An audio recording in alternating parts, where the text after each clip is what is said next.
Здраво на сите, со оглед на тоа дека летната сезона на одмори започна, сите сме во некакви подготовки околу тоа каде да одиме на одмор, колку ќе не чини одморот, правиме финансиски конструкции, гледаме аранжмани.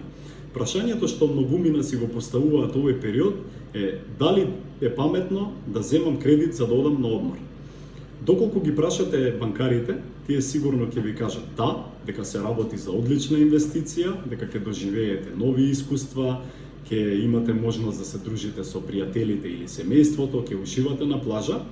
А доколку ме прашате мене, како човек кој што долги години работел во банка и низ кого поминале јадници вакви барања за кредит за одмор, исто така ќе ви кажам да, но само под еден услов, а тоа е кредитот да се отплати најдоцна до следниот одмор.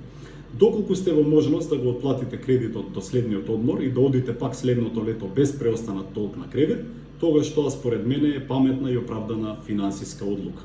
Зошто ви го кажувам ова? Затоа што, верувајте ми, не сакате да се доведете во ситуација да ви дојде следниот одмор со уште преостанати рати од претходниот. Одмор на 24, 36 или 48 рати не е одмор, туку е долгорочен трошок што ќе ви тежи со години понатаму.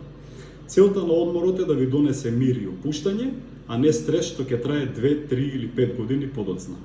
Мојот совет до сите вас е да го планирате летниот одмор паметно и да уживате без грижа на совест. Останете со мене и се гледаме.